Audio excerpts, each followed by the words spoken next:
this funeral. They're going to be part of the procession because that's what Her Majesty represented, the whole of the Commonwealth, the whole of the United Kingdom, and this obviously is a very global event. For those on parade today who many ultimately fall under your command, can you describe the pride you have for them? Yes, it's enormous pride. It's to the point of being very humbling, if I'm honest. These positions, I think, for those of us at the top of the armed forces, it's not something that you ever imagined or expect. And then you're thrown into these roles and you're surrounded by amazing, brilliant men and women who are committed, who are selfless, who get on with their job. They want to do it to the best that they possibly can.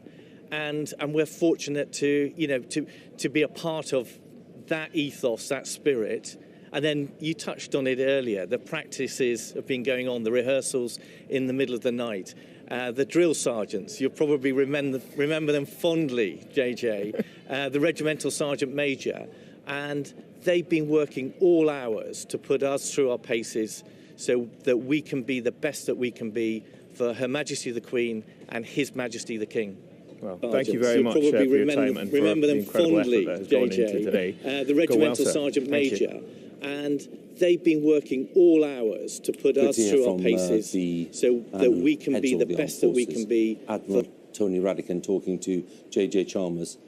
And the great expanse of Westminster Abbey, a place of worship for, well, over 1,000 years, which is something for us to reflect on today when we follow the state funeral for the Queen, and to think as well that there's not been a state funeral for a monarch in Westminster Abbey since the funeral for George II back in 1760. Because when we follow the events back in 1952 for the funeral of George VI, the Queen's father, there was indeed a procession in central London, but it went from Westminster Hall up to Paddington Station and to Windsor. There was no service at the Abbey. So the Queen very much wanted the service at Westminster Abbey today. This is her wish, and I'm sure that everyone would agree that it's a very fitting setting for the state funeral for Her Majesty. The Queen's last visit to the Abbey was in March of this year for a memorial service for the Duke of Edinburgh. And of course, this place, this House of Kings as it's known, has been the backdrop for some of the biggest events in the Queen's life, both sad and happy.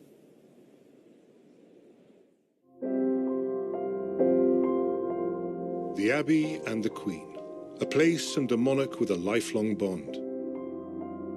A special connection, born of the Abbey being a royal peculiar, that is, under the direct jurisdiction of the sovereign, but more about affection than jurisdiction. From her earliest days, the Queen was among family here. It was here that she married Prince Philip.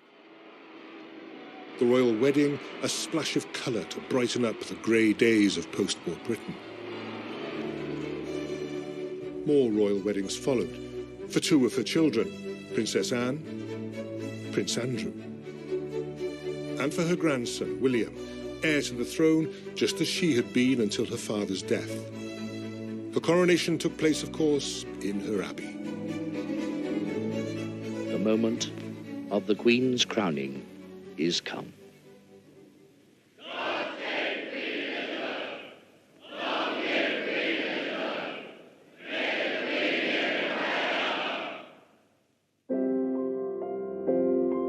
The Abbey, soaring, dramatic, and yet intimate. A meeting place, a place to celebrate, give thanks, remember, to be sad.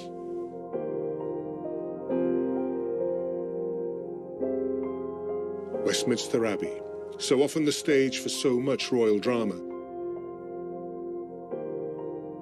A fitting place to say goodbye to our longest reigning monarch.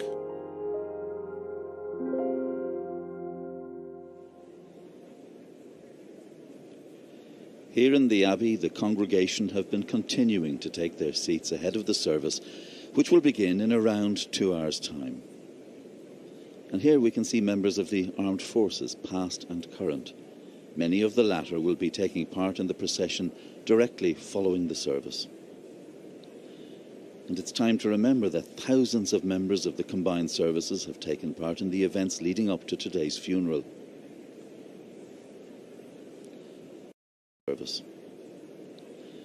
And it's time to remember that thousands of members of the combined services have taken part in the events leading up to today's funeral. As we wait for the service to begin, it's a suitable moment to reflect on the central place of faith in the life of Queen Elizabeth. The sovereign holds the titles Defender of the Faith and Supreme Governor of the Church of England, titles that date back to the reign of King Henry VIII and the beginning of the English Reformation. And she expressed it best herself in her Christmas message of 2014. Christ's example, she said, has taught me to seek to respect and value all people of whatever faith or none. This was the expression of a tolerant vision of faith which profoundly influenced her actions as monarch, not least in the role she played promoting peace and reconciliation in Northern Ireland and between the United Kingdom and the Republic of Ireland. There was the example she set in Enniskillen on the 25th anniversary of the bombing of that town by the IRA, when Queen Elizabeth walked from the Anglican Church to the Roman Catholic Church, in what was later described by the parish priest, Canon Michael O'Reilly, as an expression of unity by a gracious queen, a lovely lady. We can see in the congregation now the former Archbishop of Canterbury, Lord Carey. And today we can expect to see representatives from a wide spectrum of faiths in attendance. Shortly before the service, there will be a procession of religious representatives, including from the Sikh, Hindu, Buddhist, Jewish and Muslim communities, as well as representatives from the churches of Wales, Scotland, Northern Ireland and England. In less than half an hour, the tenor bell will begin to toll here, and will toll every minute for 96 minutes, reflecting the years of Queen Elizabeth's life. The poet of the first Elizabethan age, John Donne, also a cleric of the Anglican Church, reflected that the tolling of the bell signified the loss felt by the entire community when one of its members dies. He wrote, "And therefore never send to know for whom the bell tolls. It tolls for thee."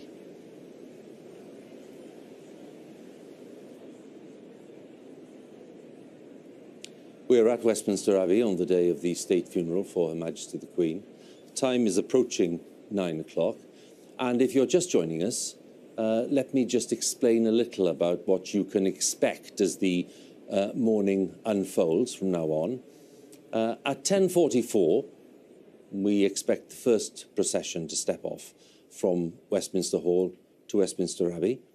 And then the state funeral service will begin at 11 o'clock, conducted by the Dean of Westminster with the Archbishop of Canterbury assisting. And that will end with a nationwide 2-minute silence. That will be at midday. And then at 12:15, the big funeral procession from Westminster Abbey, the larger of the two, will make its way to Wellington Arch, with thousands of members of the armed forces accompanying the Queen's coffin on that gun carriage to Wellington Arch. The procession will arrive there at Hyde Park Corner at 1 o'clock, and the coffin then will be transferred to the state hearse. A few minutes later, the state hearse will then leave London. The Queen will leave London for the last time, heading for home, heading for Windsor. The service at Windsor in St George's Chapel will be taking place after the funeral procession, and the King and the royal family will be joining that procession at about 20 to 4. It'll make its way to St George's Chapel, and the service of committal will begin at 4 o'clock. So there you have a fairly detailed run-through of the timings, and because all of this is in the hands of the Garrison Sergeant Major and the Earl Marshal, these timings will be pretty good. They'll be pretty precise. So when they say 10:44, they mean 10:44. or at least we can all judge when it happens. Joining me now are two, I'm going to call them veteran observers of the scene, because they are veterans in the sense of being experienced.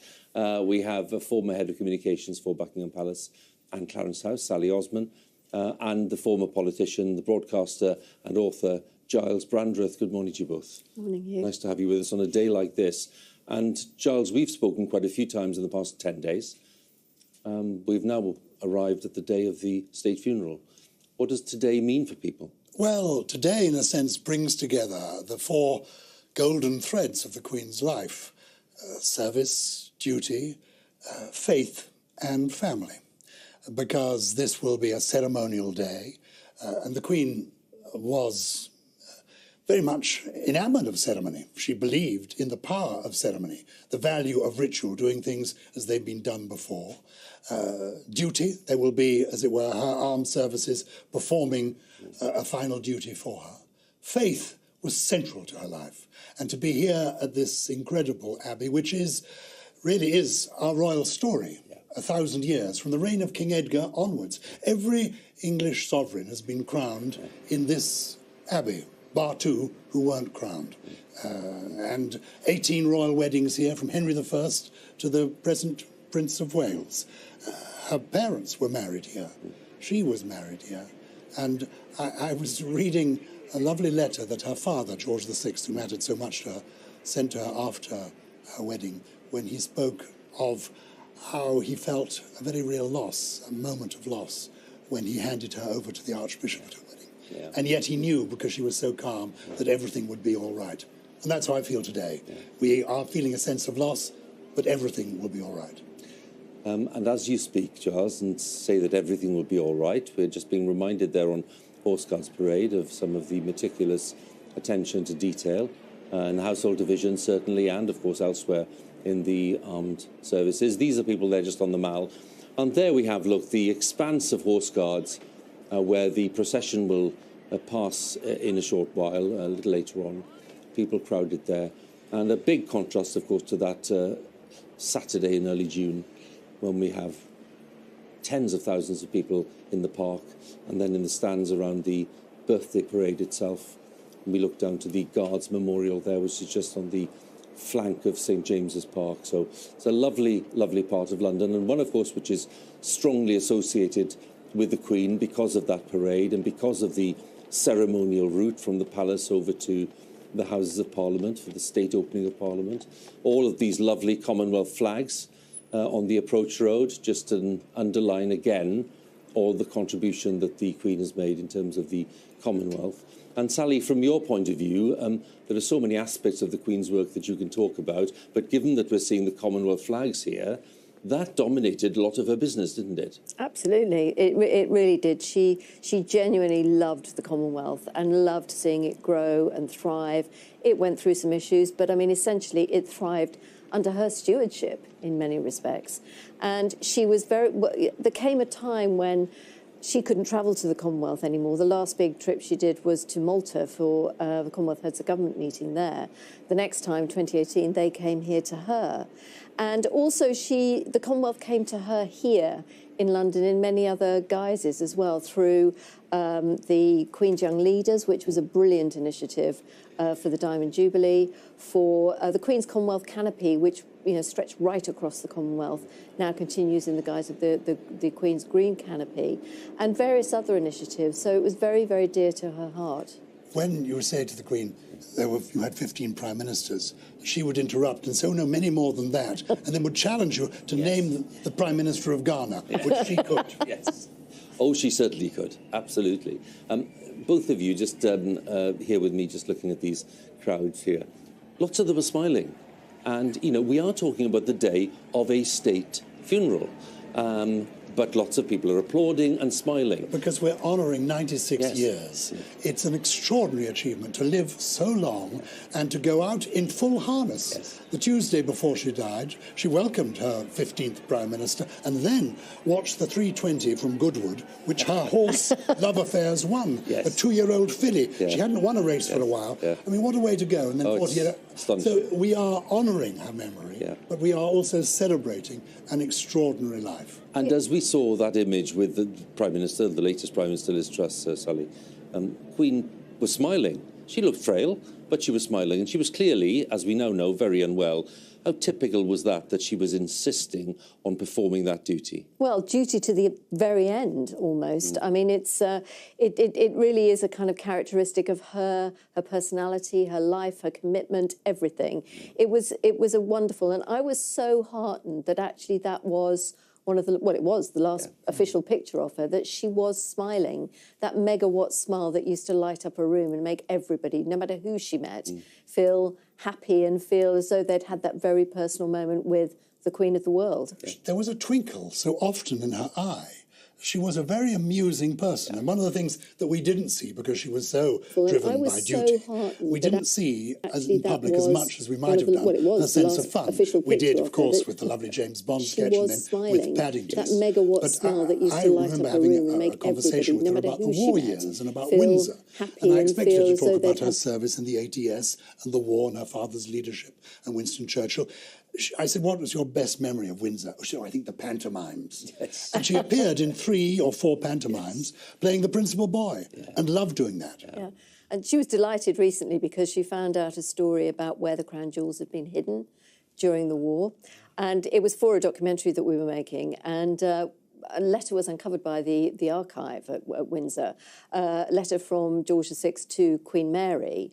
And the key jewels in the imperial state crown that we have seen atop the coffin were prized out and stored in a Bath Oliver tin down in one of the passages underneath. It's actually called a sally port that led out underneath this castle, and it was hidden there along with other various precious things. Well, it's just a lovely anecdote again, which brings the day into a different kind of place, really, that it is a day when we can share stories like that, and it is a day when we can, obviously, during the service, down in one of the passages underneath. It's actually called a sally port. It's lovely to have you both with us. Thank you very much, Giles and led Sally. out underneath this castle. Well, so many of today's military participants, they're young, they're relatively inexperienced, so it really is a test of their mettle. Well, it's a big, big day for them. Anecdote so again, let's see what they have to say. Let's join JJ, who's different kind of speaking to place, really, that it is a day when we can share stories like that. Yes, it certainly is, Hugh, and the final preparations are happening here at Wellington Barracks. I can even hear the pipes and drums tuning up in the flanks.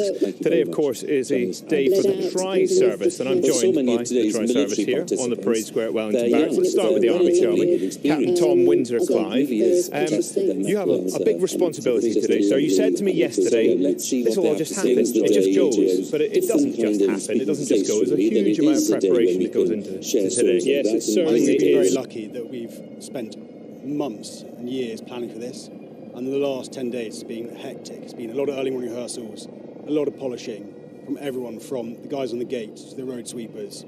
And I know that people here have been getting up at 10:30 at night to do the early morning rehearsals, to go through the night while London's sleeping, to make sure today is as best as it can be, pay the best respects for Her Majesty the Queen, so that we can give her the best send-off. Very briefly, sir, you have a great family history within your regiment, and it continues today, doesn't it?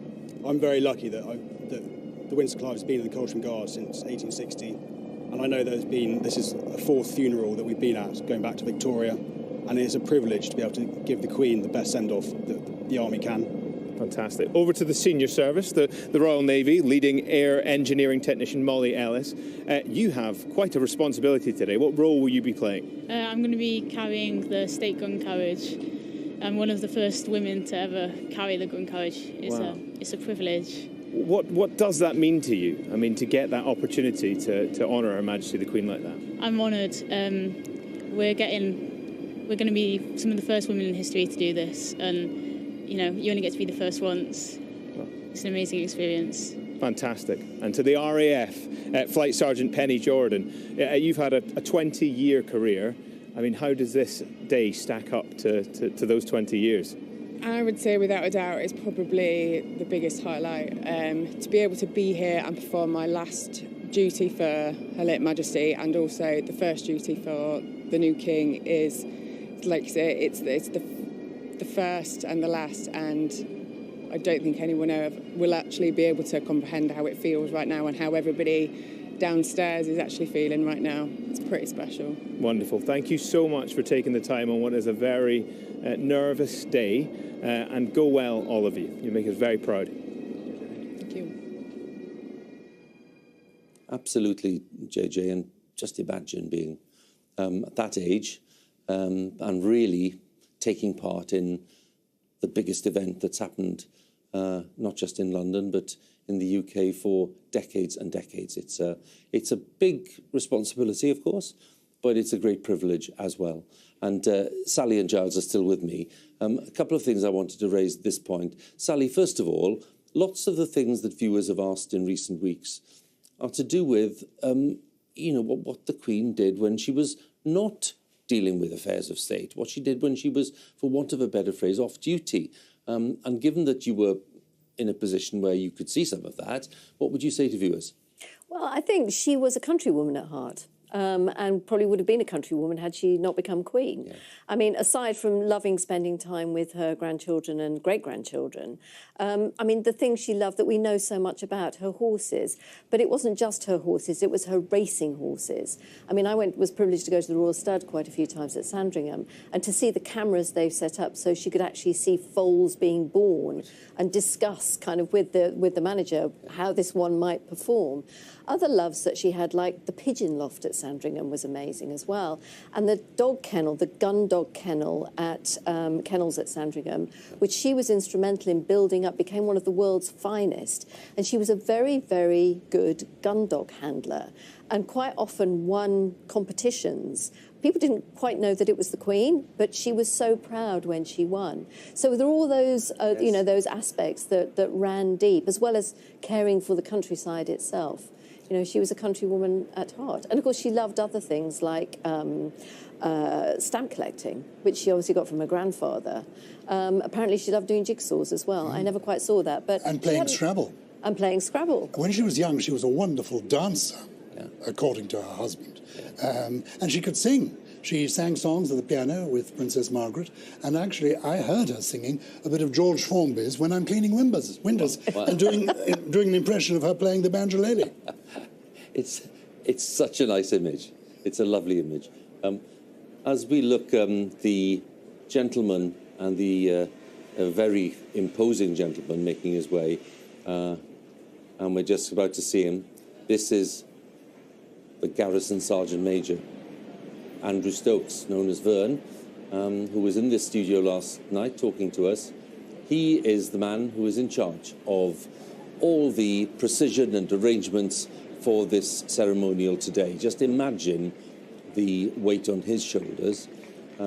He's a very modest chap, but he's a very, very meticulous worker. Look at that, isn't that magnificent?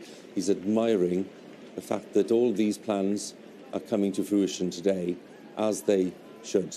He looks remarkably relaxed, doesn't he? He looks very relaxed. I think it's because he knows, really, Giles, that people are just, they're on their mettle today in a way that they rarely are. The armed forces are always clearly sharp and immaculate.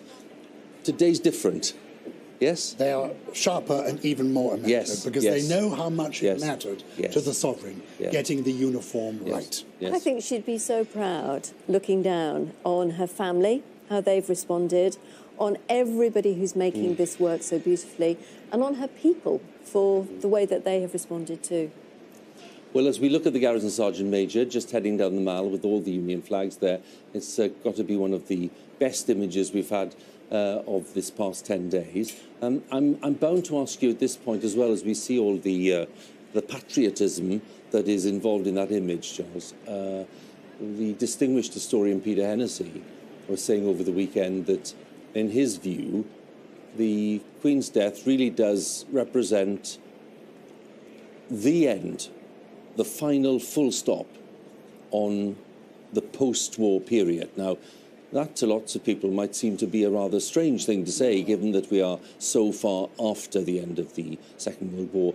But do you go along with that? I go along with it completely. People of my parents' generation, they respected King George VI, the Queen's father, so much because he was the person, with Winston Churchill, who led the country through the Second World War.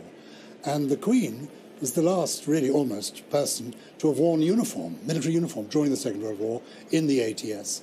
Her husband, the Duke of Edinburgh, mentioned in dispatches in 1941, served in the Royal Navy. That generation has gone, and it is over now. And now we move on with a new generation, people, the new king, born after the war, a baby boomer, born in 1948. He will be 74 come November. So the torch has passed on, and I think what will have pleased Her Majesty is the way the transition has happened seamlessly. One era ended. She welcomed a new Prime Minister who was born, I think, in 1975. Whereas Winston Churchill, her first Prime Minister, and her father's great friend and ally, and her first Prime Minister, was born in 1874. So this is... What a span of history. This is a turning point in our history. And I think the Queen, being one of the greatest exemplars ever of soft power, I think she always had that sense of stewardship of the institution of monarchy. And I think the King also has that sense that they build it for each era, and they adjust and they change. And as we know, he's always been a forward thinker, and hopefully he will still be a forward thinker. Thank you both very much again, Giles.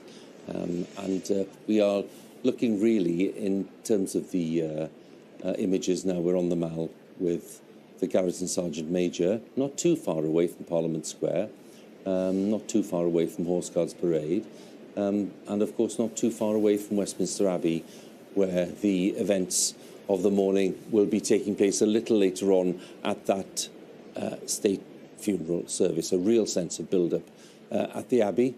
There's your perspective of Westminster, with Westminster Abbey there just on the right-hand side, and the great Victoria Tower of the Houses of Parliament, and then the Elizabeth Tower, which houses Big Ben, of course, on the left, with Westminster Bridge, and then the modern block of St Thomas's Hospital just across the river there.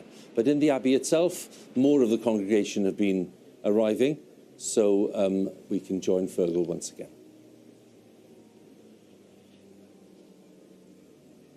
And as the congregation continues to gather, we're reminded that the Queen was a truly global figure, recognised everywhere. Today, 500 heads of state and foreign dignitaries are expected to attend, and they'll be starting to arrive shortly.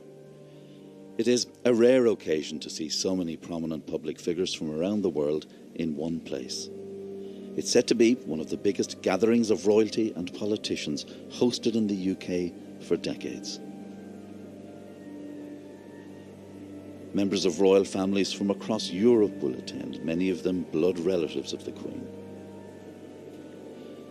And in the past days, there's been a plethora of tributes for Her Majesty Queen Elizabeth. She was a queen loved and respected around the world. The US President Joe Biden and the First Lady Jill Biden said, Her Majesty Queen Elizabeth II was more than a monarch. She defined an era. Italy's Prime Minister Mario Draghi said she guaranteed stability in times of crisis and has been able to keep the value of tradition alive in a society in constant and profound evolution. President Macron of France, recalling Her Majesty's 6 state visits, more than any other foreign head of state, to the Élysée Palace, said she was one with her nation above the fluctuations and upheavals of politics. She represented a sense of eternity.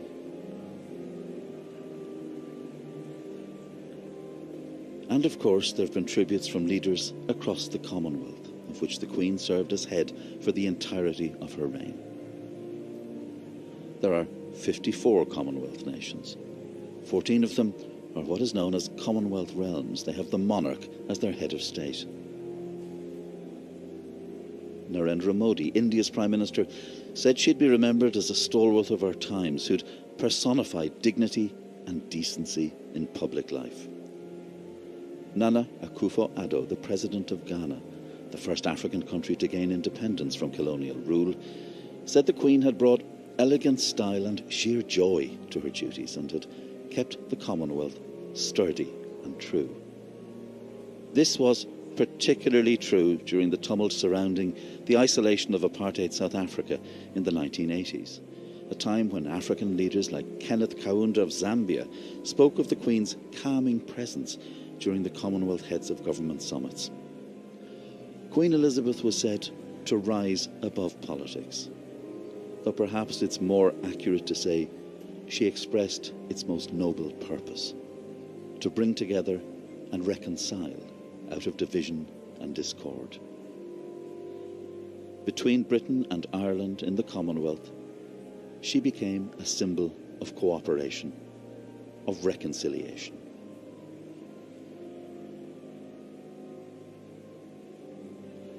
The Abbey is also home to the annual Commonwealth Day service, and it was the Queen herself who decided the service should be held there so that it could be properly organised as a faith occasion. And so the first Commonwealth Observance Day at Westminster Abbey was held 50 years ago in 1972. But the Queen's dedication to the Commonwealth began many years earlier.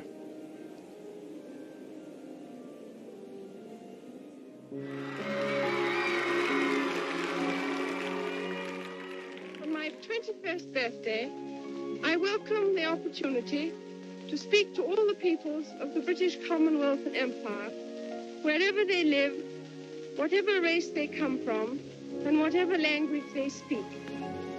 I declare before you all that my whole life, whether it be long or short, shall be devoted to your service. God help me to make good my vow, and God bless all of you who are willing to share in it.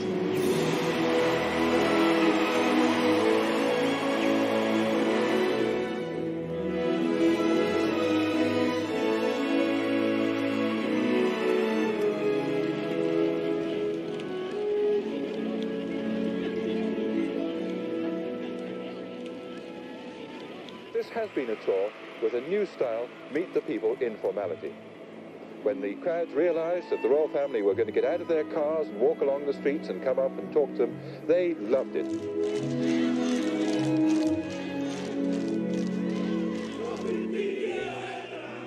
Tēnā koutou. Tēnā koutou te ao kohatu.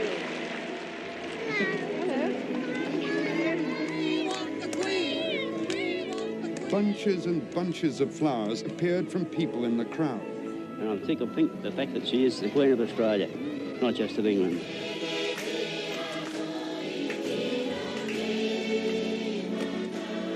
Ni hananas true. Long is stop one time you pala now.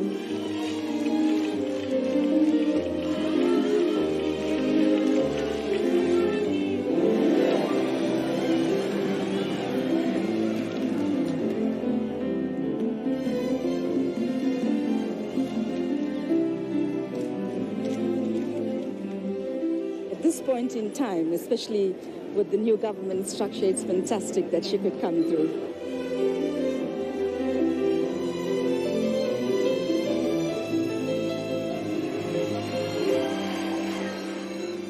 When I meet the young leaders of this century, I remember my own lifelong commitment made in South Africa in 1947 at the age of 21. This week, I'm reminded of the extraordinary journey we have been on and how much good has been achieved.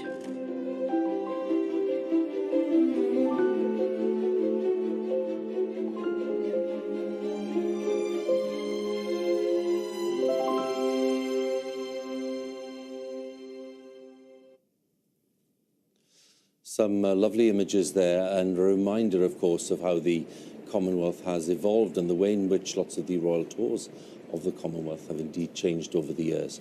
We're looking here at the approach to Hyde Park Corner and Wellington Arch. This is where the great procession will arrive after that state funeral service. These very elegant pillars with the flames are the Commonwealth Memorial gates. They're the pillars to the gates, which were inaugurated by the Queen, I think, back in 2002. And they're in memory of the 5 million, mostly men, from different parts of the British Empire, as it then was, who fought alongside Britain in the First and Second World Wars. And they stand there as a permanent reminder of the immense sacrifice and contribution of people from all parts of the Commonwealth now, but Empire as it was, to those two big conflicts in the 20th century. The flames burn constantly, and as you drive past late at night, they cast a really big glow where the traffic is thundering by on Hyde Park Corner. But we'll see those gates again in a short while when the procession makes its way.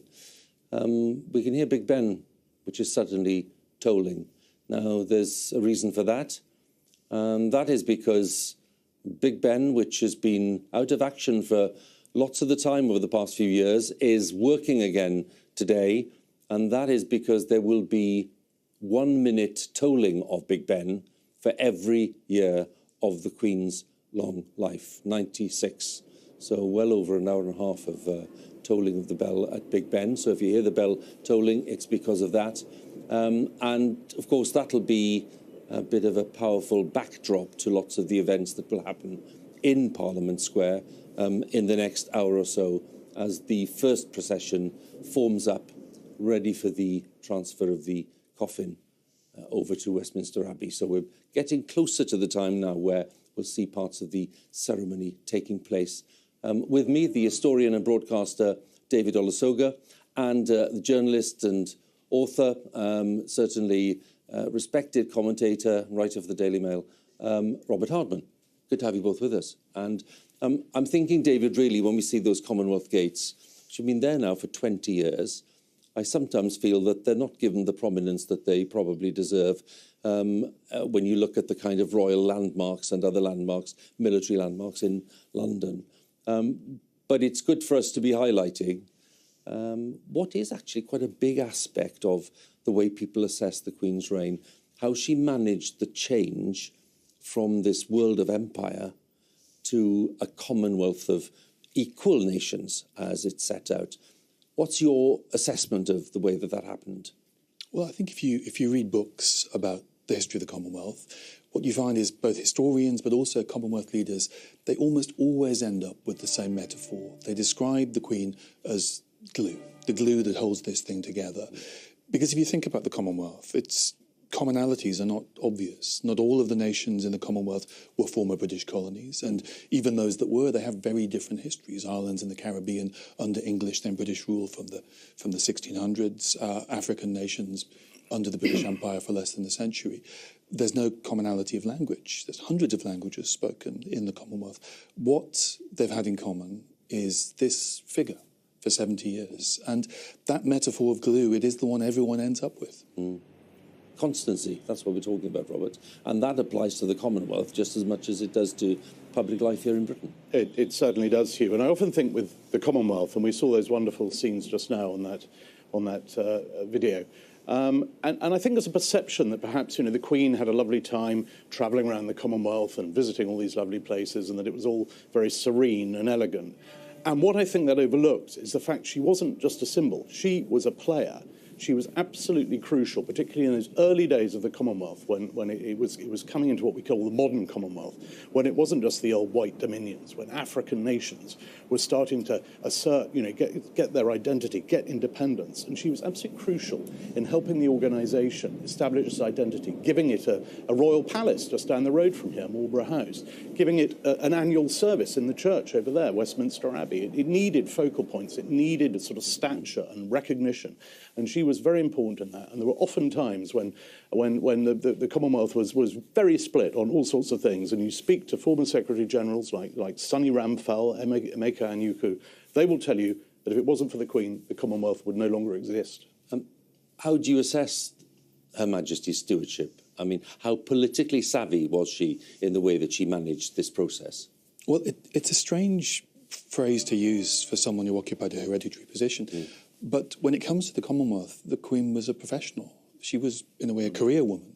This was something that she dedicated enormous amounts of energy, time and intellect to. And another thing that you'll come across if you talk to people who really understand the Commonwealth is that nobody, literally nobody, understood it as well as the late Queen.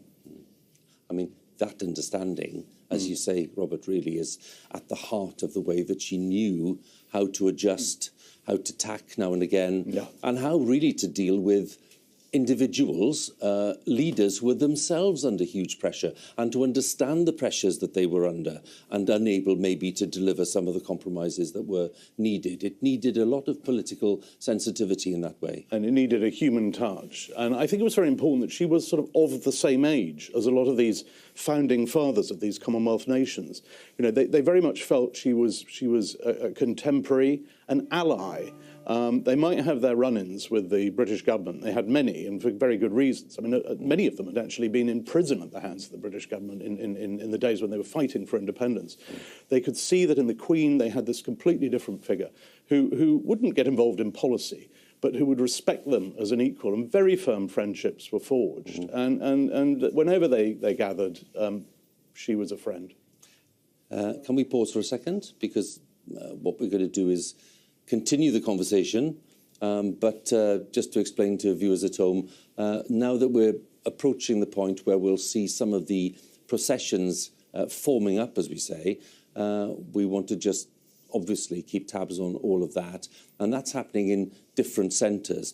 More than 3,000 participants will be taking part in the main procession. Fewer in the first procession, but trust me, no less impressive for that, because when those pipes and drums start to play and they make their way from Westminster Hall to Westminster Abbey, that's the first procession we'll see. It's the smaller of the two. It will be hugely impressive and hugely moving. So as we look ahead to those preparations, let's join JJ once again. Well, as you were saying, Hugh, the Commonwealth was of great importance to Her Majesty the Queen. And for those that serve within the various services within the Commonwealth, the Queen was of great importance to them. I'm joined by some Commonwealth service personnel that have travelled from across the Commonwealth to be here today. We'll start with yourself, Gunnar Regan Powell. You've travelled from New Zealand. When did you get here, and how long did it take you to get here? Yeah, we left home on Friday. Took us a big long 29 hours to get here. Yeah, definitely took a while adjusting with the jet lag and all that, but we're here, it's the main thing. And you've been very busy since landing? Yep. Yeah, a whole lot of walking around, keeping the arms straight. Really? Yeah. And an opportunity as well to meet the Prince of Wales, the new Prince of Wales. What did he say to you? Well, one thing he did say to me was that he was he said it to me really firmly, that the Queen, she looked down on the smallest, most minute things. And he asked me how my drill was. Told him it was a bit rusty, but I'll make sure it's good now. Well, I'm sure you've had an opportunity to polish it up this week. Sergeant Major Scott Williamson and Derby here. Scott, sorry, microphone. Well, you are one of the civilian services that will be on parade today. I mean, first of all, Derby here. You haven't brought him along with you, have you? No, we haven't. In fact, he used to live with us in Ottawa, in Canada. But he is one of 8 horses that we've gifted to Her Majesty since 1969, 4 of which are still alive today, living a great life at the Windsor Castle at the Royal Mews. And 4 of them are going to be on parade today, ridden by members of the Royal Canadian Mounted Police. You had a personal connection to Her Majesty the Queen, is that right, sir? I did. You know, as members of the force, we have a great connection and a great relationship with Her Majesty. So for all members of the force, we're certainly grieving the loss of Her Majesty. But I think for me, I've had an opportunity to have 2 personal audiences with Her Majesty, which also makes this just that much more personal. Wow. Well, go well, all 3 of you, I should say, and thank you very much for travelling all this way and being a part of this historic day. Thank you. It's our pleasure. So the scene just a few metres away from where JJ was talking to the Mounties there. And let's take a look at this, because we have more than 140 naval ratings. They are young members of the Royal Navy. Some of them have been serving for literally just a few months. And my word, they have an enormous duty today, because they are there to draw the big, heavy gun carriage bearing the Queen's coffin with the crown and the orb and sceptre. And they'll draw that coffin from Westminster Hall over to Westminster Abbey, and then after the service, accompanied there by the band of His Majesty's Royal Marines, they'll be making their way to Wellington Arch eventually after the service. Notice I said His Majesty's Royal Marines. It does take a lot of focusing because we're so used to saying the band of Her Majesty's Royal Marines, but now His Majesty's. And the naval ratings here now just entering Whitehall, and they will next be seen down in Palace Yard at the Palace of Westminster, ready for the coffin to emerge and ready for that gun carriage to be drawn across Parliament Square. At Westminster Abbey, they are mostly now in place, congregation of around 2,000 people. So let's join Fergal once again. The general congregation is indeed now fully seated, and we await the arrival of heads of state and overseas government representatives. They'll join over 2,000 people who've been invited today. Some of them are specially invited members of Her Majesty's patronages and representatives from the emergency services and public servants. Almost 200 key workers and volunteers named in the Queen's Birthday Honours List in June have been invited to attend. Many of these people recognised for their extraordinary contributions and responses to the COVID-19 pandemic. The Queen awarded the George Cross, Britain's highest award for civilian gallantry, to the entire NHS in the wake of the pandemic.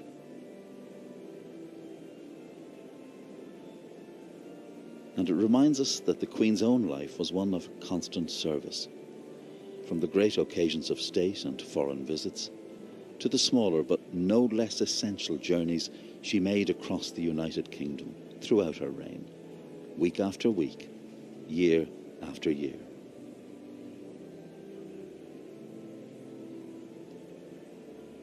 And there the tomb, the stone to the unknown soldier, where the Queen laid lilies on the 100th anniversary of the armistice in 2018, and she stood there with the German President, Frank-Walter Steinmeier.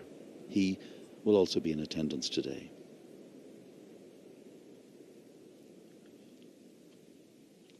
During her reign, Queen Elizabeth supported over 600 organisations.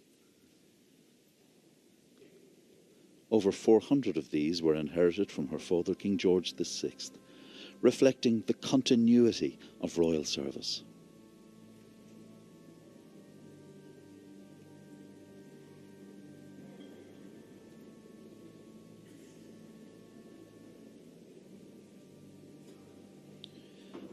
That tradition continued in recent years when she began distributing some of her patronages to other members of the royal family. Even into her old age, dedication to public and voluntary service was unwavering.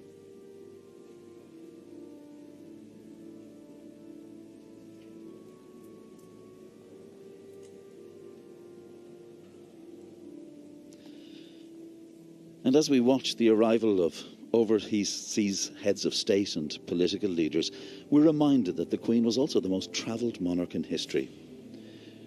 During her reign, she travelled over 1 million miles to over 115 countries before she completed her last tour, a trip to Malta with Prince Philip in 2015, an island where they'd lived as a young married couple. Her first overseas trip as monarch was when she arrived in Kenya on the 1st of February 1952 as Princess Elizabeth. 6 days later, she flew home as Queen after the death of her father. Kenya's new President, William Ruto, is attending his first international trip as President.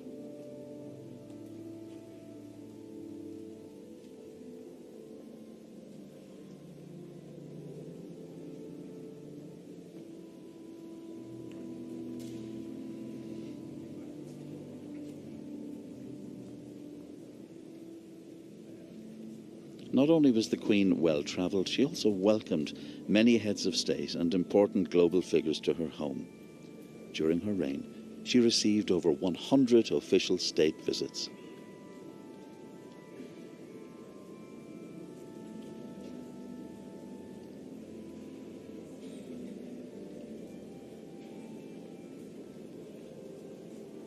And now representatives of foreign government, of the Commonwealth, filing towards their seats.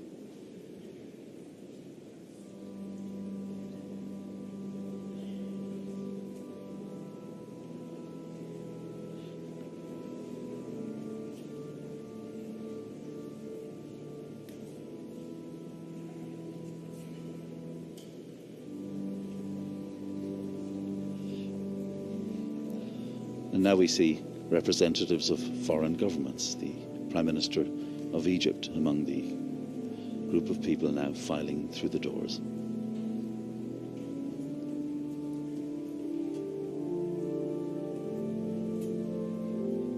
And what is so striking is this respectful silence.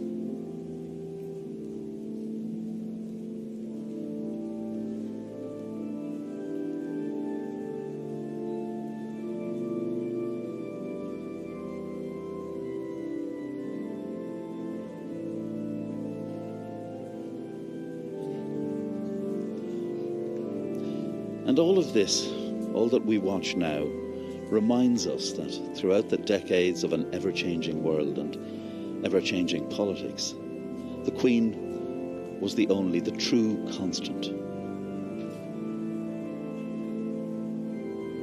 We hear now the music of the organ being played by the sub-organist of Westminster Abbey, Paul Holder.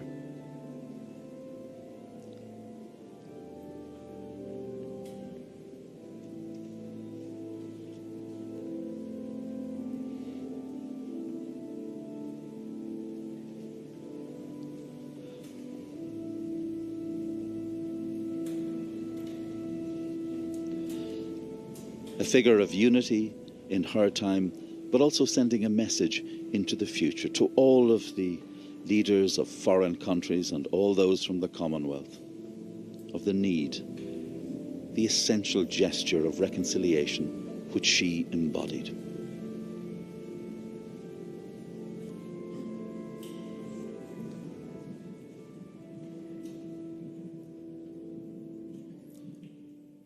The scene at Wellington Barracks, where the elements of the procession are now forming up, including the naval ratings, who are ready to draw the gun carriage, and they will be in a short while. And of course, we've seen as well the pipes and drums. 200 members of the massed pipes and drums will be leaving Wellington Barracks for that short journey to Palace Yard, Westminster. They'll be playing some tunes along the way, traditional ones, often favourites of Her Majesty. All of this music and all the elements of the day's events, of course, have been formally approved over many years. And lots of the tunes would have been played for the Queen and guests at Windsor and at Holyrood House and Balmoral. Often you'd see the pipers there entertaining after dinner. So they're just getting ready to step off. And the drum majors, very smart in their traditional uniforms.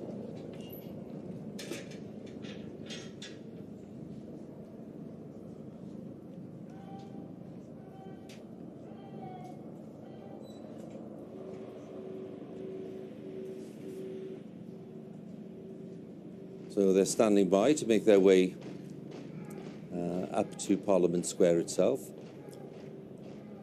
And they will be leading the procession from Westminster Hall to Westminster Abbey.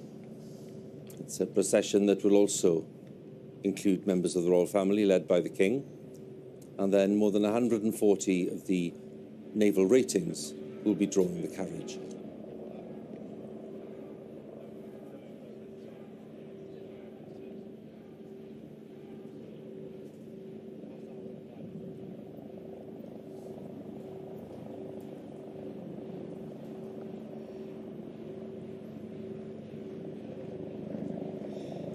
very strong representation of the Scottish and Irish regiments in the mass pipes and drums, but not exclusively, of course.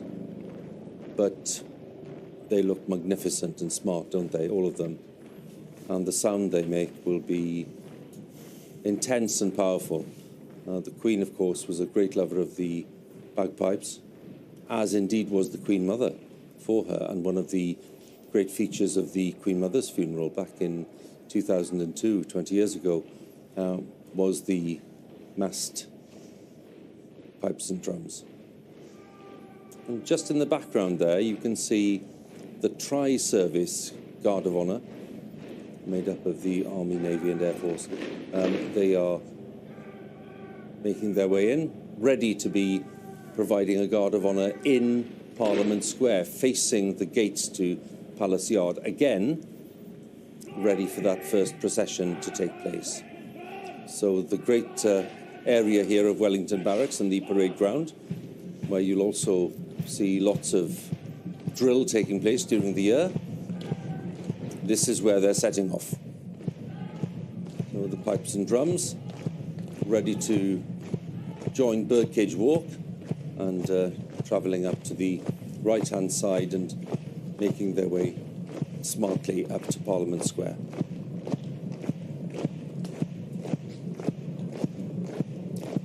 Followed by the ratings. And a real sense now that the ceremonial events of this day of the state funeral are getting underway.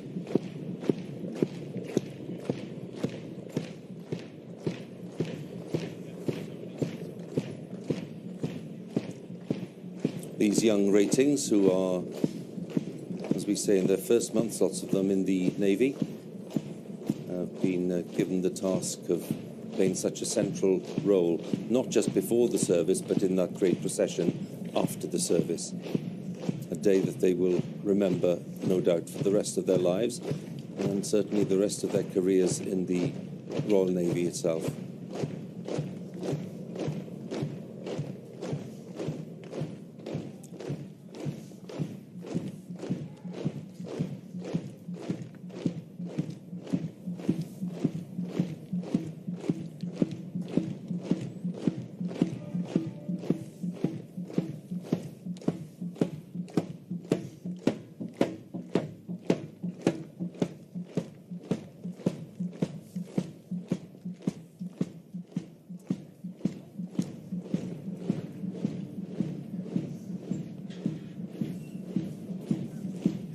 Remarkable to think when we look at the naval ratings and the role that they have today, which is to draw the gun carriage. You'd think that was a noble tradition going back hundreds of years. It's not. One of those great quirks of these events, you go back to the funeral of Queen Victoria in 1901 at Windsor, the gun carriage was drawn by horses from the Royal Mews.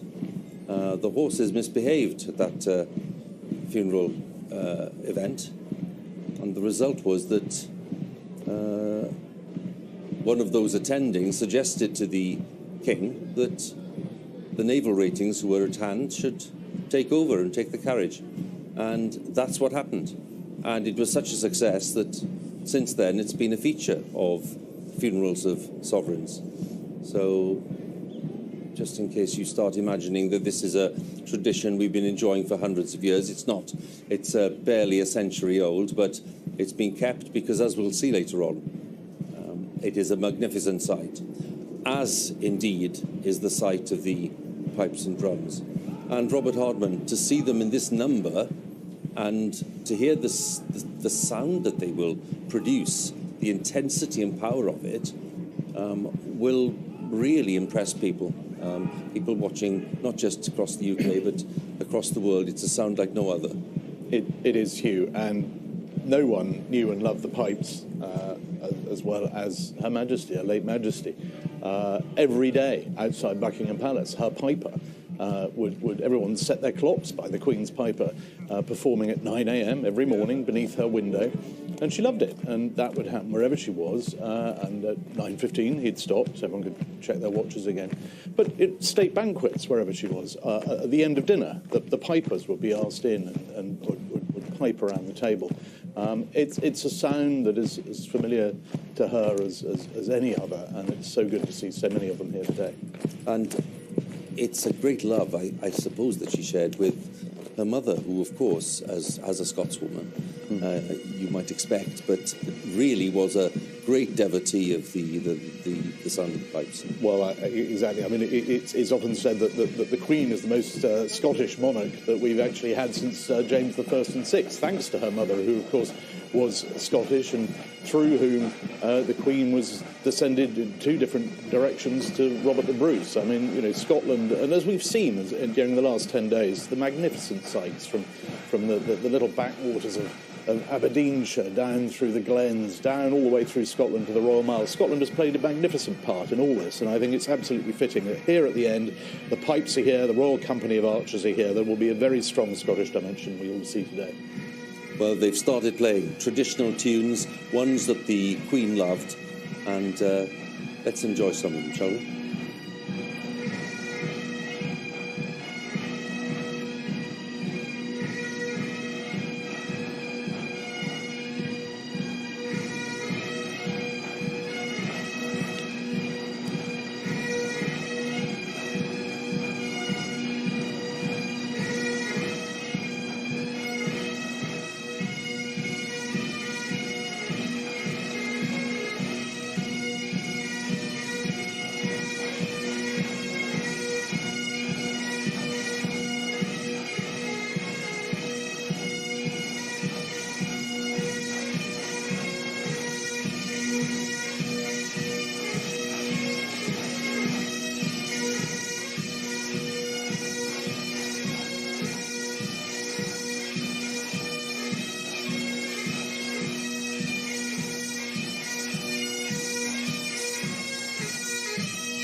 So the young ratings proudly making their way up to Parliament Square because they have a great duty ahead of them.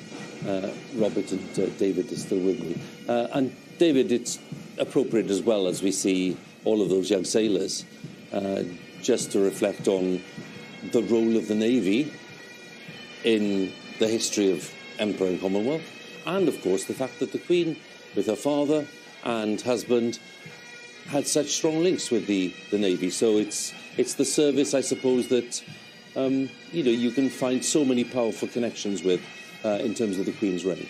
You can. I mean, the Commonwealth, the former empire, was made possible by the Royal Navy. The Royal Navy's culture flows through the royal family in a way that I think is unique to the other services, not to dismiss the Army or the Air Force, of course.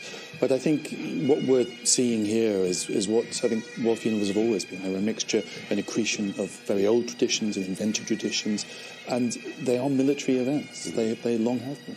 And Queen Victoria in particular put this in place, the army at the centre, but they're also the public events, and it's very telling that this is here in the centre of London and not in Windsor.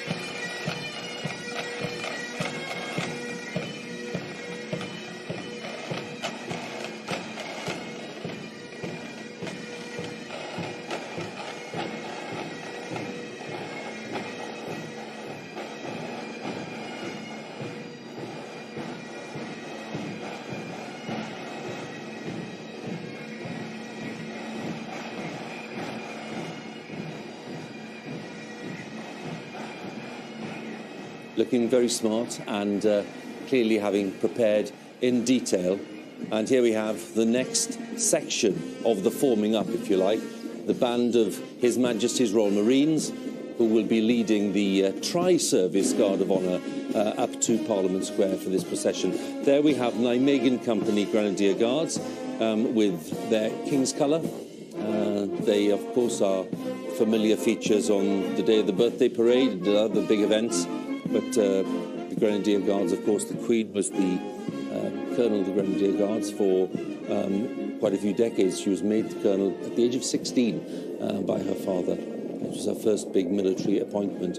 Along with Nijmegen Company, we have the Royal Air Force, and they are proudly carrying the King's Colour for the Royal Air Force today for this Tri-Service Guard of Honour in Parliament Square. And there we have, of course, at the front, the Royal Navy with King's Colour of the Surface Flotilla. So Tri-Service, 3 services, the Army, the Navy and the Air Force, led by the band of Royal Marines.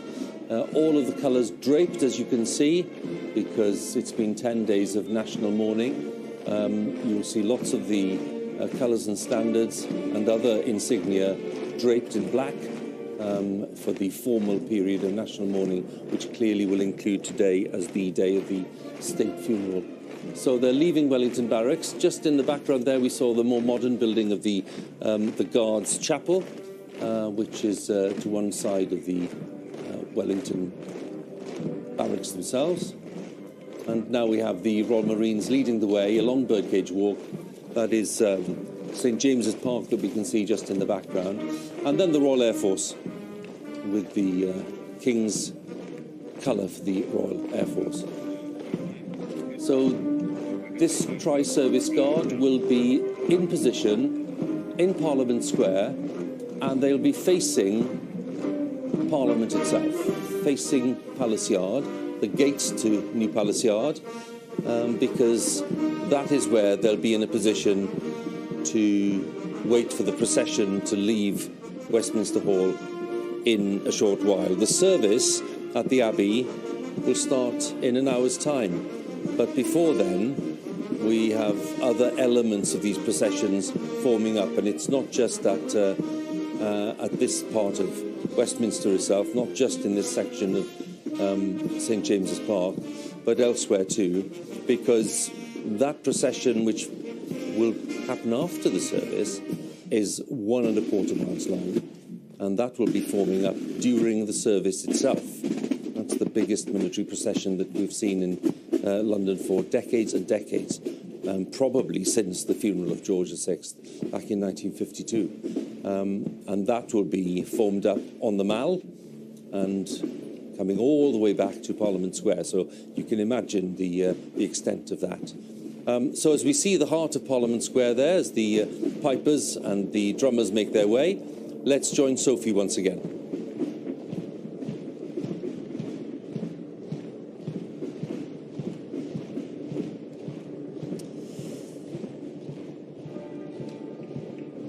Well, Parliament Square really is starting to fill up now. The police, the military taking their places here, and the huge crowds as well lining Whitehall as far as the eye can see. I'm joined by 2 people from the Royal Variety Charity who are very, very keen to be here today, Peter Hinton and Angelica Lundekesi. Just explain what it's like being here for you right now. Oh, it's quite profound, so up until now, it had been quite quiet, and now the bands are moving around, and there was just the crowds, the thousands of crowds just here suddenly erupted into spontaneous applause as the band went past. It is an extraordinary atmosphere. It's surreal. I know exactly where I'm standing in terms of London, but I feel like I'm in a totally different place. It's very surreal. Yeah. Why was it so important for you both to be here from the Royal Variety Charity? The Queen was patron, wasn't she, for her entire reign? She was indeed, yes. So the Royal Variety Charity put on the annual Royal Variety performance each year. That's our big fundraiser. And for the last 70 years, Her late Majesty has been our patron. She attended 39 performances between 1945 and 2012. And she saw, from Laurel and Hardy all the way through to Lady Gaga. And the money raised from the Royal Variety, that helps fund the home, the care home that you both work in, and that is for people who've worked in the entertainment industry, in front of the camera, behind it. What has the past week been like for them? It's been challenging. Many have met the Queen several times in their career, and many are living with dementia, so it's been a case of breaking the news to them over and over again, and then going through the raw emotions with them, whether it's crying or telling you the story of when they met the Queen. So it's been challenging, but beautiful at the same time, because they just share their stories and bring out where they did, where they were, and yeah, it's lovely. And you're holding the flowers that you brought from them. What are you going to do with them now? So they wanted me to put it by the Queen. So this is from our garden. The residents picked it up and put it together, and they wanted me to leave it by our Queen. So I leave as close as I'm allowed to get to. Well, thank you both very much for joining us this morning. Thank you for having us. Thank you. Good luck with the marathon. Well, as we've been hearing the guests there with Sophie, some world leaders have started to gather at Westminster Abbey. They've been arriving, so let's join Fergal again. And waiting at the Great West door, the Archbishop of Canterbury, Justin Welby, the Archbishop of York, Stephen Cottrell, the Dean of Westminster, David Hall, along with the High Steward and High Bailiff of Westminster. The Archbishop of Canterbury and the Archbishop of York both visited the queue for the Queen's lying in state, to meet with people queuing and to offer their thanks and to join them in prayer, a sign of their dedication and respect for the Queen. The Archbishop of York said he'd sung the first verse of Praise My Soul, the King of Heaven, with 3 women who were part of the queue. It was wonderful, he said.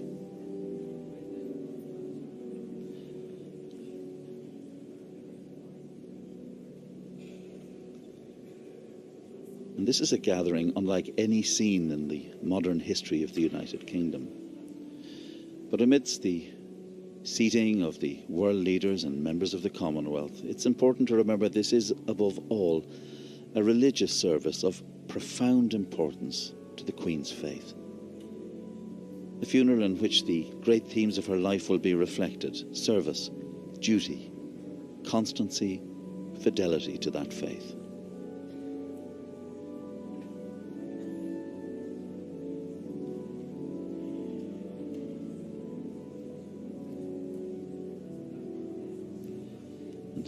On the organ, we're listening to Peter Holder, sub-organist of the Abbey. And now, more representatives of foreign governments and of territories where the Queen, through the Commonwealth, was head of state.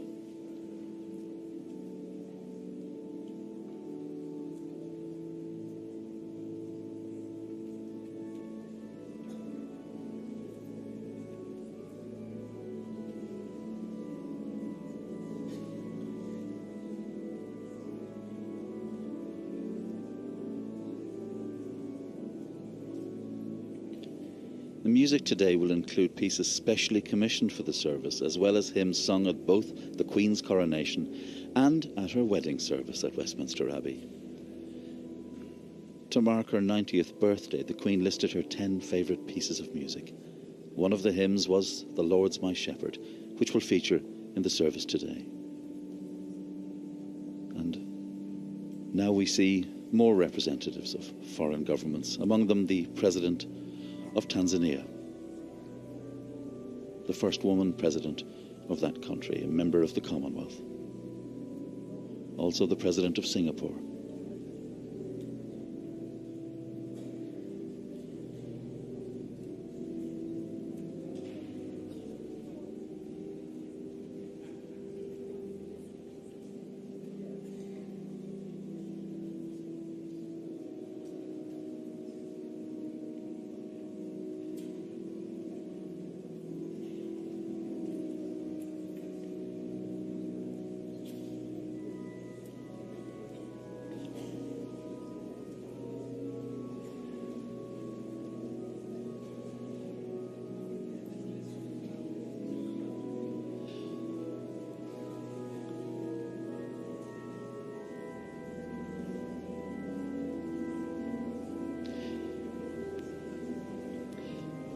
There is, of course, much rank,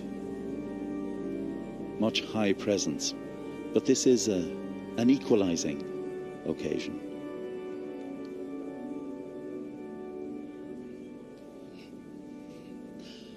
Now, approaching the gate are the ladies of the Queen's household. Among them, Lady Susan Hussey, who was close to the Queen, godmother to Prince William, and during the pandemic was the only person who was part of what was called HMS Bubble. And she attended the funeral of Prince Philip alone with the Queen.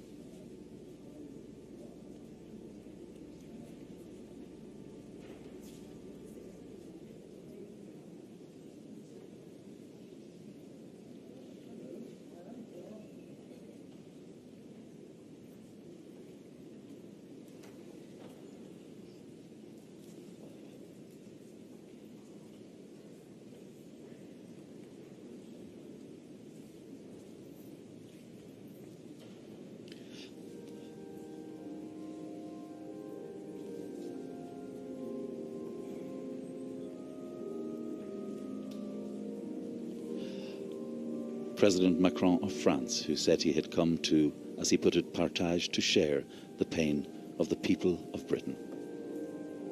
And the Queen's fondness for France was evident in the fact that she spoke French, having learnt it as a child.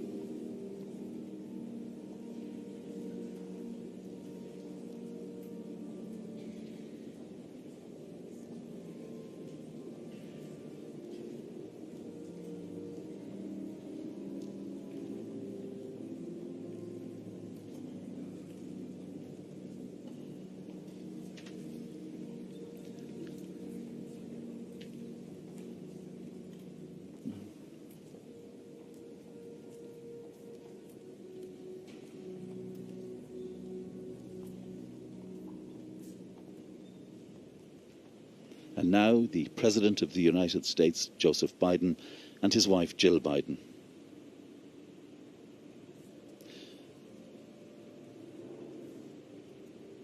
The Queen last met the Bidens in June last year when she invited them for afternoon tea at Windsor.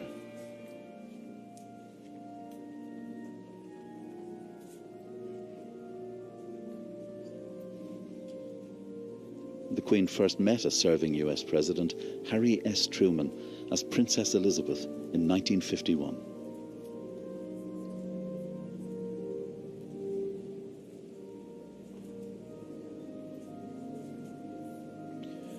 She met 13 of the last 14 US leaders during her reign, all except for Lyndon B. Johnson.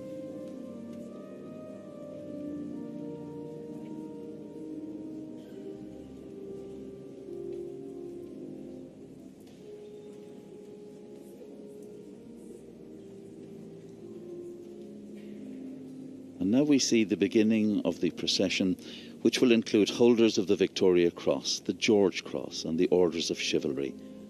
And they're entering in procession from under the croft via the West Cloister door.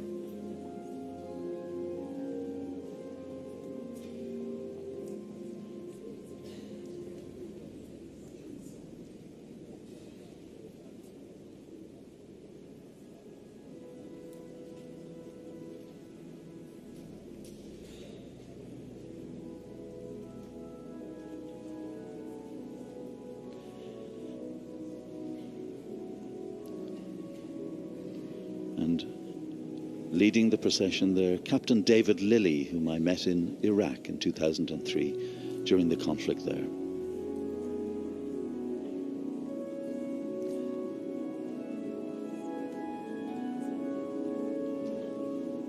Seven Victoria Cross and 10 George Cross medal recipients have been invited to the service, including one from New Zealand and 4 from Australia. Johnson Bahari, who was decorated for his bravery during the Iraq War.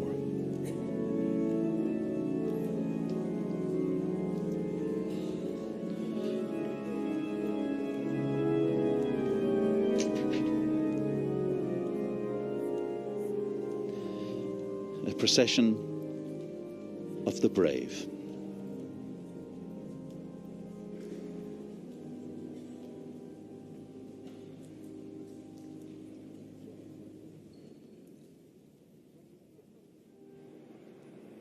And outside in Parliament Square, we can see that the Tri-Service Guard of Honour is now in place, facing New Palace Yard, facing the Elizabeth Tower, and ready for that procession to begin. The route from the Hall along Broad Sanctuary to Westminster Abbey, lined by personnel from the Royal Navy and the Royal Marines.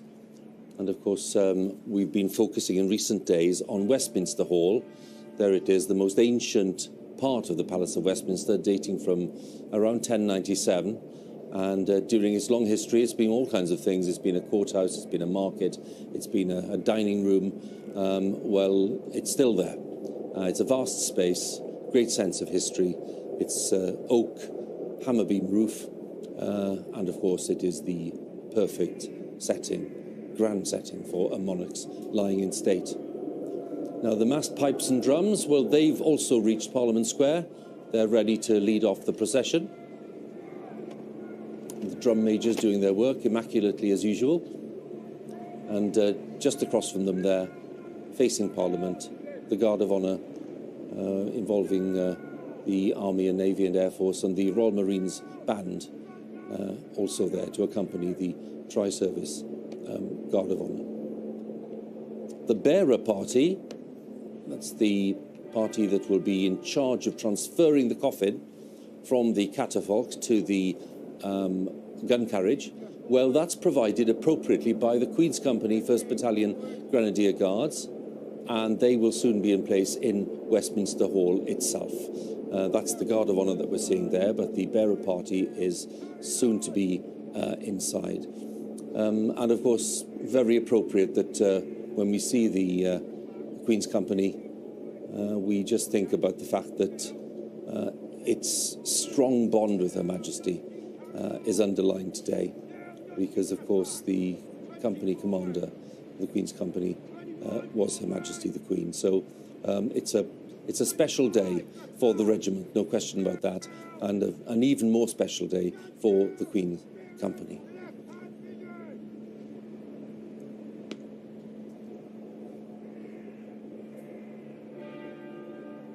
Now, if you'd like more information about the procession order, you can find a specially made graphic on the BBC News Online part of the website, which details the formation and those taking part. There it is, bbc.co.uk/news, who is in the main procession. And just for me to say this to you, to all of you watching, because this is, I think it's quite an important thing for me to share at this point. These processions are very solemn events. We're talking about a state funeral. So the reason we're giving you all of that information online, especially to do with individuals, is because we don't really think it's appropriate to talk over lots of these processions. And I hope that you understand why we're saying that. So if people want to see individuals named who are taking part, well, then it's available for you online. But when we cover these processions live on BBC One here, we are doing so with minimal commentary, because we feel that is the most respectful way of covering what is a state funeral today. So that's the plan, and I hope that that message is one that you are receiving positively. And with that in mind, let me introduce my next guest, because Paddy Harverson is the former Communications Secretary to, well, the King and Queen Consort now, and indeed the Prince of Wales and the Princess of Wales now, but in a different capacity, a previous capacity. Thank you for coming in, Paddy. My pleasure. It's nice to have you with us. What does today mean for you? A lot, personally. I mean, having worked for the King and the Queen Consort for 10 years and for Princes William and Harry, to see all of this play out. We actually, as part of his team, were the first to work on the accession on these 10 days. Back in I think about 2005-06, we dusted off the old plan. So to see it play out so beautifully, so elegantly, so in such dignified manner. And then the King himself, honestly, I can't say, and it sounds a bit odd to say I'm proud of him, but he's just been magnificent. And I particularly loved his message today saying thank you to the people, because in a way he's had to lead his family in mourning, but also the nation in mourning. And I think in a weird way, the nation has sort of put its arm around him and hugged him close. And I think he's really, that's helped him get through this. The big moment maybe was when he made that first televised address just after the Queen's death. and his eloquence and his readiness really to show how moved he was, I think affected lots of people, and they were genuinely impressed with that, and they were impressed with the way in which he was authentic and honest with people. Yeah, I mean, I'm not normally an emotional man, but I cried. I found it a wonderful combination of the personal and the constitutional. He talked as the son of his mother, and also as now the father of the nation, but also very specifically talked about how he would take on the role of king, how he would strive to live up to his mother's example. He also appointed his eldest son as Prince of Wales, so it was full of sort of constitutional importance, but also very personal, and I think all week we've seen that. I think we can see Mark Drakeford, the First Minister of Wales, and other political leaders entering the Abbey there. And just underlining again, Paddy, at this point, First Minister of Scotland, Nicola Sturgeon, also coming in. Just to underline the fact that this is a state funeral today, which involves all parts of the UK. Of course, it's taking place in London.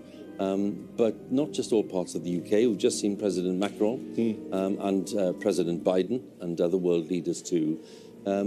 It's a British event. In many ways, it's typically British, but it's a global event too. It is, and of course the King knows all these leaders, having met them many times. There was a lovely touch there where the President of the United States sort of was waiting and had to wait for the heroes to go ahead of him, and I thought that said a lot.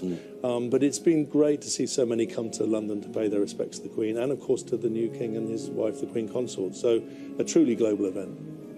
When people assess the legacy of this just momentous reign of 70 years, and it'll take a long time to assess it properly, because it's far too early still to take a considered view of all of it. Will it be dominated by thoughts of the Commonwealth and the fact that we live in a far more diverse Britain than we used to, and the fact that the Queen has presided over unprecedented change in society? Or will it be dominated by thoughts about how the family try to modernise itself? I mean, where do you think the focus will be? I think it's that sort of magical combination, really, of how the monarchy must represent continuity through, in this case, 70 years through, and the Queen must embody that continuity and yet also adapt. And I think the royal family's been very good over the years at very subtly changing, and it's never been at the forefront of change, but always at the right moment, adapting to it. And I think the new King, in a way, personifies that. You know, he took on many great issues as Prince of Wales. He was ahead of his time. He kept, in a way, the monarchy relevant as Prince of Wales, and I know his son William will be doing the same. Well, the King did release a statement within the past 12 hours or so, where he thanked people for their support. And there was a note of real sincerity in the thanks, almost as if he'd been slightly taken aback by the extent of people's support and sympathy. Do you think that's fair? I think that is right, yes. But watching him sort of out and about, you know, around the Four Nations and meeting and greeting people, you could see how touched he's been. And I think it's just been an enormous source of strength to him and the family. Paddy, thank you so much. And thanks for joining us. It's good to see you. There we can see the Prime Minister until recently, Boris Johnson, arriving with his wife, and one of the former Prime Ministers again behind Mr. Johnson. We have Theresa May and Philip May. So we have a real collection of people that the Queen will have got to know rather well, including David Cameron and his wife, who are just arriving now to be greeted by the Dean and others. Let's join Fergal again. Well, as we watch the arrival of former Prime Ministers, we should tell you that the leaders of the nations of the United Kingdom have also begun to arrive. The First Minister of Scotland, Nicola Sturgeon, who last week, at a special sitting of the Scottish Parliament, said that for more than 70 years, Queen Elizabeth has been the great constant in our national life. She's inspired us, on occasion comforted us, and always personified values we hold dear. We can see the leader of the opposition, Keir Starmer. And Keir Starmer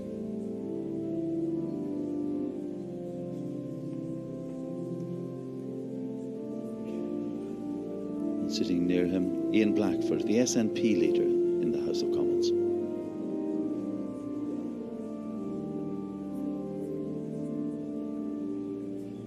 Michelle O'Neill of Sinn Féin, now Deputy First Minister of Northern Ireland, sitting almost directly behind Ian Blackford.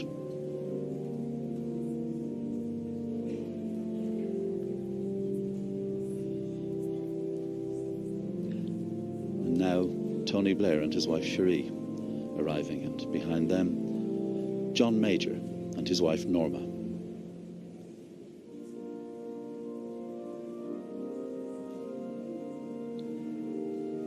Mark Drakeford, the First Minister of Wales.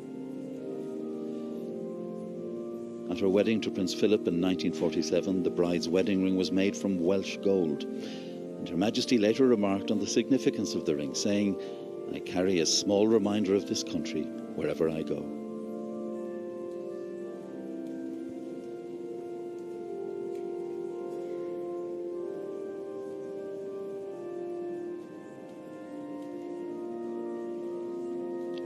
And this unique procession of former Prime Ministers now moving towards their seats.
And as we look at this assembly of Prime Ministers, former Prime Ministers, foreign heads of state, we're reminded yet again of Queen Elizabeth's place in reconciling, particularly in Northern Ireland, where her presence, her influence helped the bringing about of a negotiated peace.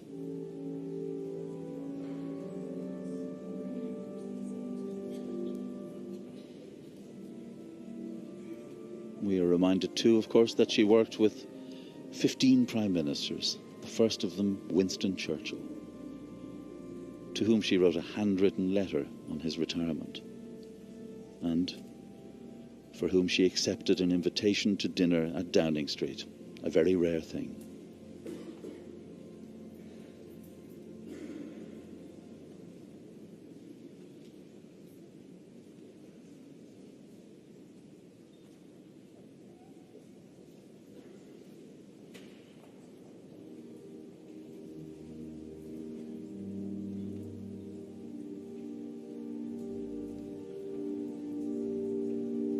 And finally, now, the last Prime Minister of Queen Elizabeth's reign, Liz Truss, with her husband Hugh O'Leary. Miss Truss met the Queen at Balmoral just 2 days before her death, when, for the last time in her reign, she appointed a Prime Minister.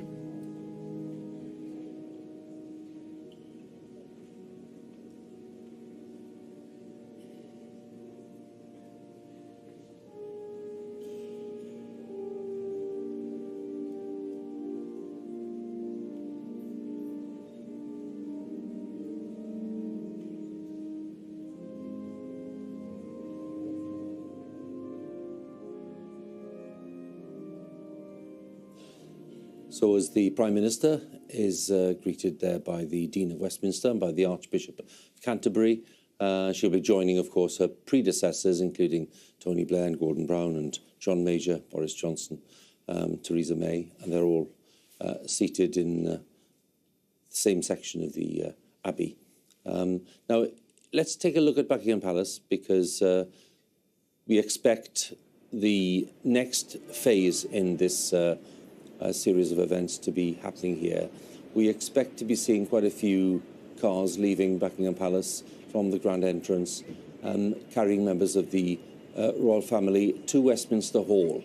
So they're not going to the Abbey immediately, they're going to Westminster Hall to see the coffin being transferred formally, and that they will take their place then in the procession to the Abbey. So senior members of the royal family, and Robert Hardman, still with me. Katie Nicholl, the royal biographer, has joined me as well. Katie, thank you for joining us too. We'll obviously be back at Buckingham Palace as soon as we see some of the vehicles leaving. But Katie, given that we know that these members of the royal family are part of the procession, they are senior members and they will be there with the King, of course, who will be leading that royal contingent. Very much so. I mean, you're seeing everything that is about the Constitution, what we would expect of a state funeral, but we're also seeing a big emphasis on the family. As I think it's important to point out, we have done since the beginning. Yeah. The Queen's children have been by her side ever since her death. And actually earlier on, the Royal Princess Anne spoke about what an honour and a privilege it had been to make that final journey back from Scotland to England, and, this final journey now. Well, the scenes are quite magnificent. We've seen the Mall, which is decked in Union flags for the procession itself, and of course, when you see the view here, Robert, and some of the cars on their way already from Buckingham Palace. Here we are. It's a view like no other, and it's one that we're used to on days like the birthday parade or for Jubilees. This is obviously a very different day. What's in common, of course, is the spectacle and how impressive it is.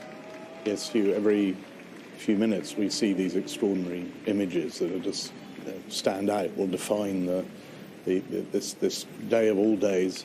And I think it's important to remember that today we're actually going to see 3 royal processions. I mean, for the King, for his siblings, for the senior members of the family, there has never been, I can't recall a day when we'll have seen them processing from Westminster Hall to the Abbey, all the way through London, and then again at Windsor. But that is the nature of that word, unprecedented. But so much about today is unprecedented. The idea that we have this extraordinary event unfolding here at Westminster Abbey and the service of committal at St George's Chapel. In the past, as you mentioned earlier, that's where royal funerals tended, well, have all been since George II.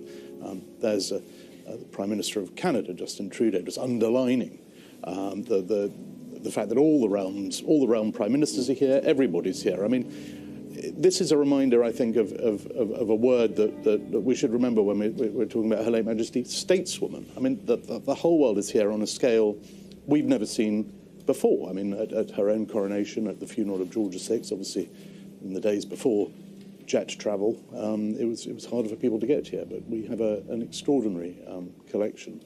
Jacinda Ardern there from New Zealand. We've also caught a glimpse of the Prime Minister of New Zealand as well, in the same group as Mr Trudeau, and just underlining the point you were making there, Robert, really.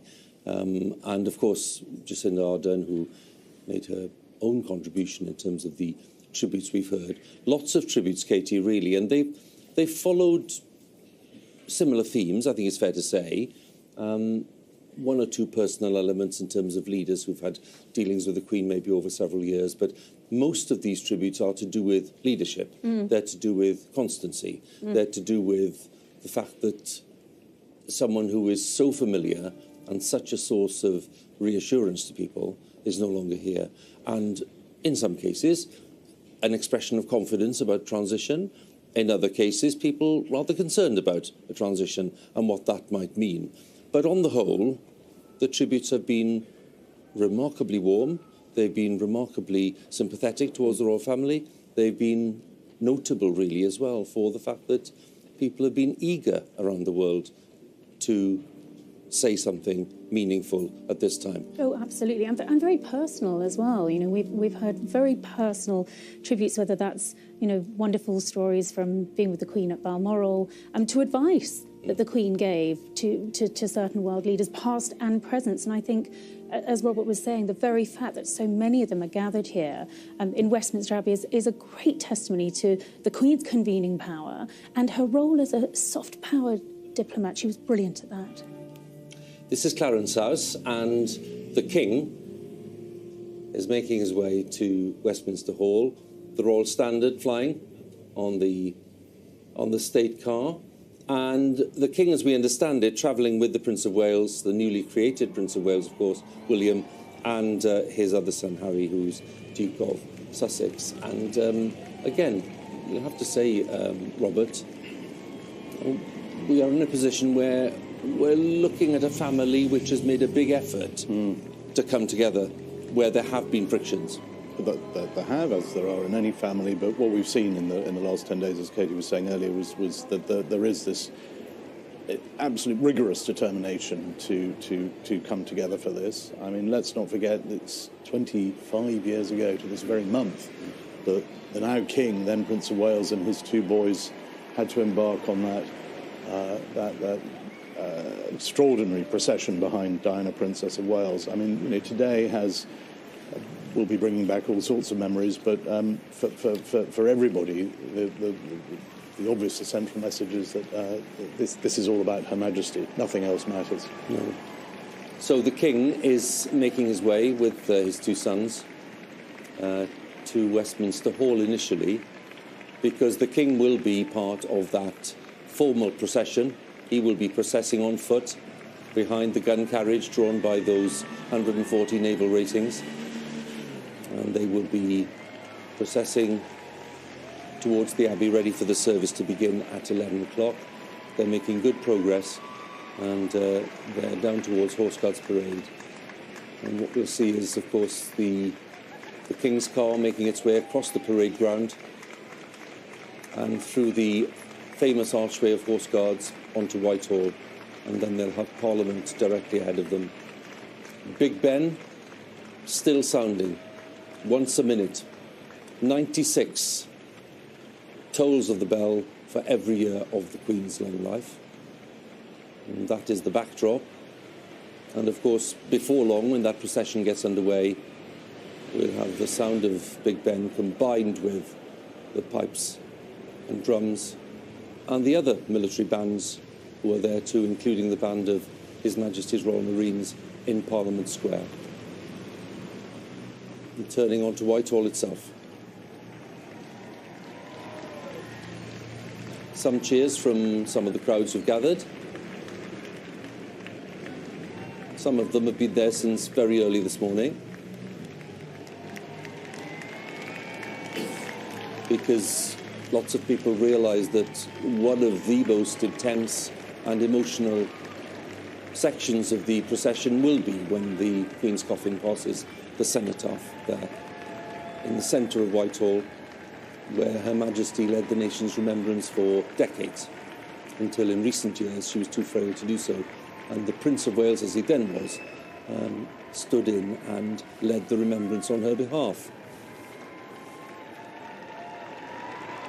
So the King, rapidly approaching Parliament Square, past the statue of Winston Churchill there, just on the right-hand side, and in through the gates into New Palace Yard. And there you have a great vista of this part of Westminster. And the ancient structure of Westminster Hall directly in front of the car. We'll be pulling up to the north door of Westminster Hall. They'll go into the hall, and they will then be witnesses to the moving of the Queen's coffin from the catafalque, which is in there, where the lying in state has been happening, to the state gun carriage of the Royal Navy, which will be drawn up in front of these doors once the royal party is inside.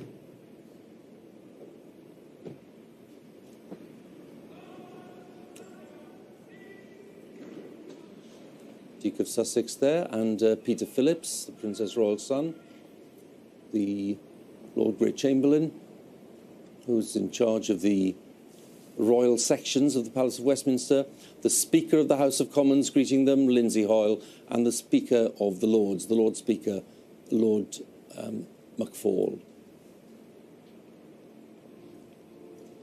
Back at Westminster Abbey, more guests arriving, representing the armed forces, representing charities and other organisations, patronages of Her Majesty. They've all been invited for a specific reason, because they represent either great achievements in the Queen's reign or just really representing the Queen's own interests. And we're seeing now some of the other members of the royal family, yes? Oh, yes. Prince and Princess Michael of Kent, we've just seen, and their children, and the Gloucesters and their children. And I think one of the things that really struck me after that procession that Rob was talking about as they were going into the lying in state was just how many extended members of the Queen's family were there. And that was so wonderful to see. I think it might have been about 64 of them. And you know, again, that testimony to family, as well as duty and all the other things that we've been speaking about. And, of course, talking of family, there you see two of the youngest members of the royal family, Prince George and Princess Charlotte. It's the first time I think we've seen them really taking a part since the death of the Queen. I mean, and what an extraordinary day for them to embark on their first royal procession, as we're going to see at Westminster Abbey. But I think everyone was very keen that they should play a central role today. We saw the Queen Consort, didn't we? And we saw the Duchess of Sussex as well, I think, in one of the other cars. Some of the grandchildren arriving.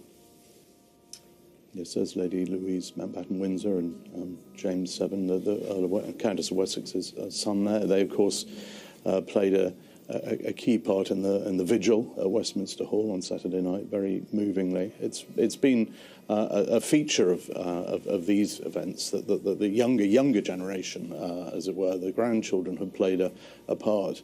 That never happened with previous royal funerals, as Princess Beatrice.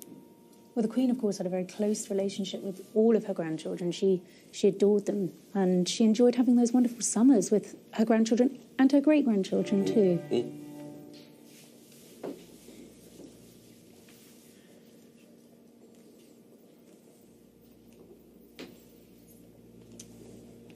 Here we are in the Abbey, congregation now more or less all in place now that the members of the royal family have joined, but not all of them, of course, because the King and senior members of the royal family are across the road in Westminster Hall. They're at the Palace of Westminster, and they're the great sight of the naval ratings with the carriage. Just there in the background, you can see the great wheels of the state carriage, the gun carriage, which since 1901 has been kept for the specific purpose of bearing the monarch's coffin. And the naval ratings will be in charge of taking that heavy carriage with the Queen's coffin, initially to Westminster Abbey, and then from there to Wellington Arch, ready for the rest of the journey by road to Windsor. But the ratings here, as we mentioned earlier, lots of them just been in the armed services, just been in the Navy for a few months. And what a remarkable day for them, and what a remarkable duty for them to be shouldering. The gentlemen-at-arms are just approaching, one of the historic monarch's bodyguards, and the Royal Company of Archers, much in evidence in Edinburgh last week, because they are the King's bodyguard in Scotland, and the Yeomen of the Guard, who are another form of royal bodyguard, formed in 1485 by Henry Tudor. The gentlemen-at-arms, a slightly younger institution from 1509.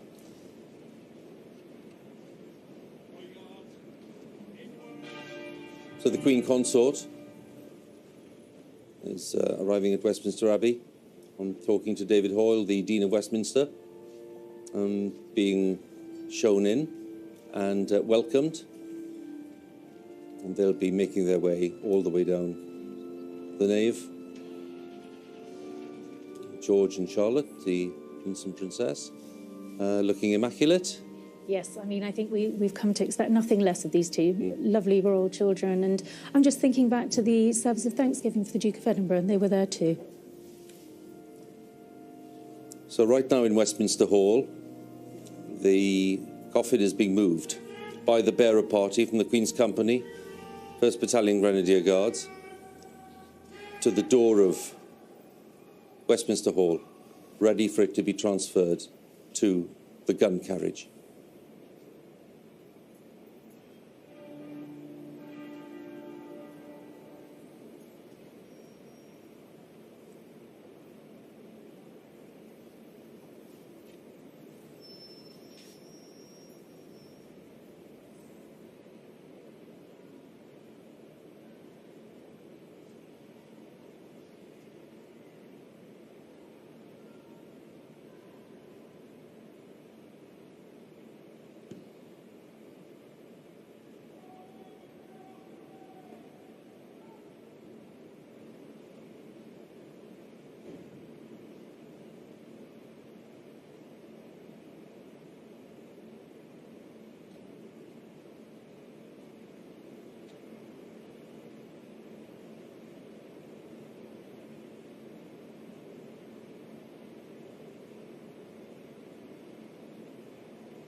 The Queen is borne to the Abbey, where she was married in 1947, crowned in 1953, where she attended royal weddings and funerals. All, as with her own funeral today, part of the recurring seasons of death and renewal.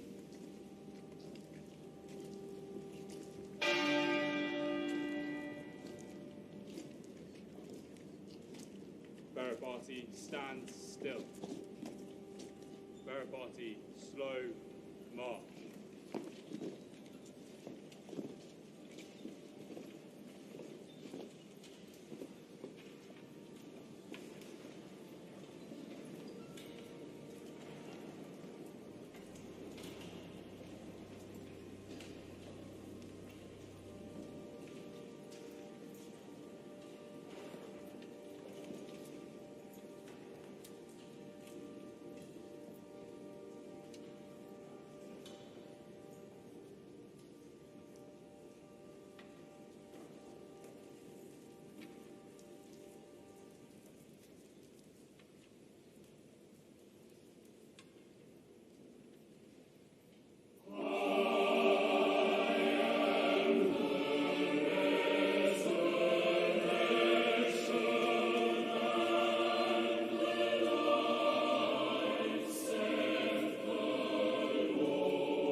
In grief and also in profound thanksgiving, we come to this house of God, to a place of prayer, to a church where remembrance and hope are sacred duties.